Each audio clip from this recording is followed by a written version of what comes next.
আসসালামু আলাইকুম রহমতুল্লাহ। দর্শক বন্ধুরা, আপনারা এই মুহূর্তে দেখতে পাচ্ছেন আমরা উপস্থিত আছি ভগবানগোলা টু রানীতলা থানার সম্মুখে। এখানে আজকে ভগবানগোলা টু রানীতলা থানা জমিয়তে ওলামায়ে হিন্দের কর্মী সংগঠকরা থানার ভেতরের দিকে এগিয়ে যাচ্ছেন ভারপ্রাপ্ত ওসি সাহেব মহাশয়ের কাছে একটি এফআইআর দায়ের করার জন্য। আপনারা সোশ্যাল মিডিয়ায় দেখেছেন গত কয়েকদিন পূর্বে হরিণঘাটার যে বিজেপির বিধায়ক ওয়াসিম সরকার মুসলমানদের ধর্মগ্রন্থ আল কোরআনের বিষয়ে যে একটি কুরুচিকর ঘৃণিত মন্তব্য করেছিলেন, তারই প্রতিবাদে সোচ্চার হয়ে আজকে আলেম সংগঠন এবং কিছু বুদ্ধিজীবী সম্পন্ন মানুষ আজকে এই রানীতলা থানায় ভারপ্রাপ্ত আধিকারিক ওসি সাহেবের কাছে একটি এফআইআর দায়ের করলেন। ভিডিওটি আপনারা শেষ পর্যন্ত দেখতে থাকুন।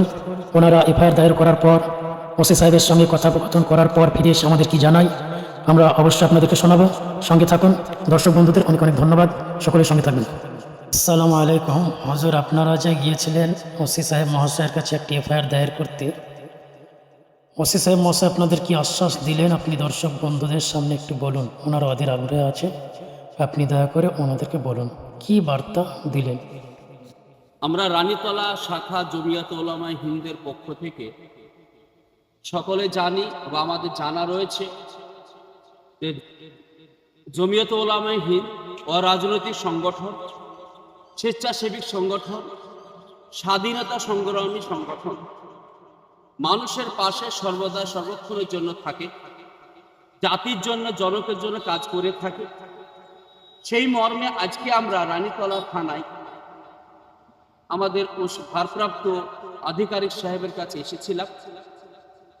আমাদের পশ্চিমবঙ্গে হরিণঘাটা বিধানসভার যে বিধায়ক ওয়াসিম সরকার, তিনি আজকে ইসলাম নিয়ে, কোরআন নিয়ে অপমানজনক কথাবার্তা বের করেছেন, যা আমাদের অন্তরে ঠেস লেগেছে, চরম ব্যথা লেগেছে।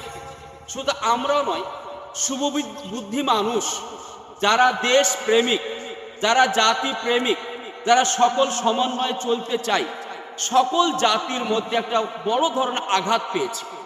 আমরা মুসলমান বলে আমাদের আঘাতটা বেশি। যারা অন্য অন্য ধর্মের মানুষ আছে, সমস্ত ধর্মকে শ্রদ্ধা জানায়, তাদের অন্তরেও কিন্তু বড় ধরনের ব্যথা এসেছে। ফলে আজকে ওয়াসিম সরকার যে অপমানজনক কথাবার্তা বের করেছেন, তারই প্রতিবাদে বা তিনার সম্পর্কে এফআইআর করার জন্যে আজকে আমরা থানায় এসেছি। আসার পরে বড়বাবুর সঙ্গে আমাদের কথা হয়েছে। বড়বাবু আমাদের আশ্বাস দিয়েছেন যে আপনারা নিশ্চিত থাকুন, আমরা তিনার নামে আমাদের পক্ষ থেকে এফআইআরটা আমরা কবুল করলাম, গ্রহণ করলাম। তো এই মর্মে আমরা আজকে বাইরে এসে সাংবাদিক উপস্থিতিতে আমরা বলতে চাইছি যে আমাদের আল কোরআন, এই কোরআন নিয়ে যারা হেনস্থ করতে চাইছে, হাতের খেলনা তৈরি করতে চাইছে, আমরা কখনোই তাদেরকে আমরা আশ্রয় দিব না এবং তাদের সম্পর্কে আমাদের সমস্ত রকমের যত আইনি পদক্ষেপ নেওয়ার দরকার আছে আমরা সেটাও নিব। আমরা আগামীর জন্য, ভবিষ্যতের জন্য এটাও আমরা অঙ্গীকারবদ্ধ হলাম। যদি ওয়াসিম সরকারের দৃষ্টান্তমূলক কোনো শাস্তি বা আইনত কোনোভাবে না হয়ে থাকে, আমরা বৃহত্তর আন্দোলন করতে জানি। আমরা রানীতলা থানা মানুষ, আমরা এই এলাকাতে পরিপূর্ণ ভর্তি করে দেব। তিনাকে আমরা ধিক্কার জানাচ্ছি। তিনার অশ্লীল ভাষা দিয়ে আমরা কখনো গ্রহণ করতে পারি না।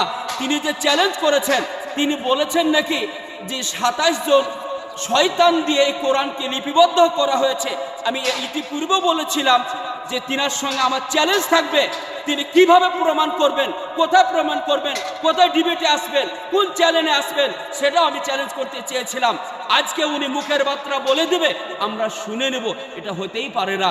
আমরা সেজন্য তিনাকে ধিক্কার জানাই, তিনার অশ্লীলতা ভাষার জন্যে আজকে আমাদের ইসলাম ধর্মের গ্রন্থ কোরআন শরীফের উপরে যে অপবাদ লাগিয়েছে, এই অপবাদ থেকে তিনি যদি কোনো রকমের নিজেকে তওবা ইস্তেগফার করে না ফিরে আসেন, জনগণের সামনে যদি না আসে, তার জন্য আমরা ধিক্কার জানাবো এবং আইনি ব্যবস্থা আমরা নিতে বাধ্য হব। আমার নাম মুফতি মিজানুর রহমান, এ শাখার সম্পাদক এবং মুর্শিদাবাদ জেলা জমিয়ত ওলামায়ে হিন্দের সহ সম্পাদক। আমার সঙ্গে সমস্ত কর্মীরা রয়েছে।